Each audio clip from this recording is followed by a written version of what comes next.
Salut à tous, j'espère que vous allez bien et on se retrouve aujourd'hui pour la suite de notre série sur les latéraux avec Adam Maruzic. Bienvenue. Né à Belgrade en 1992, Maruzic commence le foot à Teleoptik, un club de seconde zone situé à Belgrade.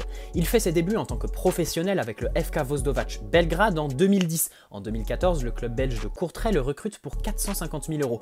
2 saisons plus tard, il signe à Ostende pour 2 millions d'euros. Mais il ne reste qu'une seule année. La cellule de recrutement de la Lazio Rome le remarque et signe un chèque de 5,5 millions d'euros pour faire venir Maruzic.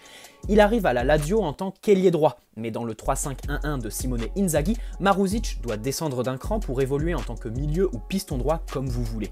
Comme vous l'avez compris, il a été formé en tant qu'ailier, donc il est bien plus intéressant offensivement que défensivement.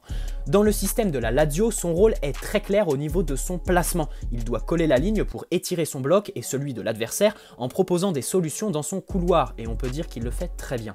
En effet, c'est vraiment le genre de latéral qui apporte beaucoup de largeur au jeu de son équipe, et ça on peut dire que le PSG en a besoin.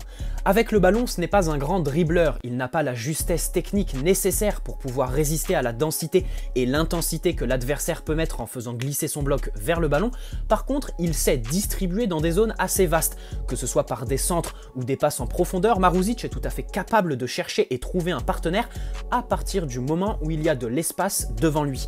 Et enfin, parce qu'il a été formé en tant qu'ailier, il sait faire le geste juste dans la surface, avec le sang-froid qu'il faut pour ajuster, temporiser, passer ou tirer. Maintenant, au niveau défensif, il a clairement des lacunes qui sont évidentes et indéniables. Il est très bon dans le 1 contre 1, redoutable dans le duel contre son vis-à-vis, avec un bon timing et l'engagement physique nécessaire pour embêter le porteur. Mais lorsqu'il s'agit de se mettre un cran en dessous pour lire le jeu et anticiper, Maruzic peine un peu. Et ici, on peut vraiment avoir quelques interrogations, puisqu'il joue dans un système à 5 défenseurs qui l'aide beaucoup actuellement, mais dans un système à 4, avec les responsabilités qu'il pourrait avoir à Paris et l'apport défensif de nos attaquants qui n'aident que lorsqu'ils en ont envie, compliqué d'envisager Maruzic. Après, sa force au duel peut jouer en la faveur du PSG qui cherche aussi des joueurs capables de mettre le pied et prendre l'ascendant physique sur l'adversaire. Mais j'ai vraiment quelques doutes sur son apport défensif et son appréhension du plus haut niveau, puisqu'à 27 ans, on ne peut pas dire que Maruzic arriverait avec l'expérience recherchée et nécessaire pour le PSG. Arrive maintenant l'aspect financier. La Lazio Rome accepterait de le lâcher pour 20 millions d'euros. Il y a un intérêt du PSG qui est réel, mais pas concret pour le moment. Pour vous donner mon avis personnel, je pense que ce poste de latéral droit est le plus gros enjeu pour le PSG cet été.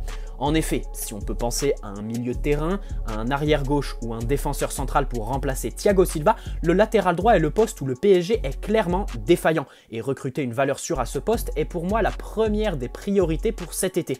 Or, je ne vois pas en Maruzic une valeur sûre. Peut-être qu'un second rôle serait parfait pour lui et pour le PSG, mais tenter le pari d'une place de titulaire me semble assez osé. J'ai même envie de dire que, quitte à mettre 20 millions d'euros sur Maruzic, autant prolonger Thomas Meunier.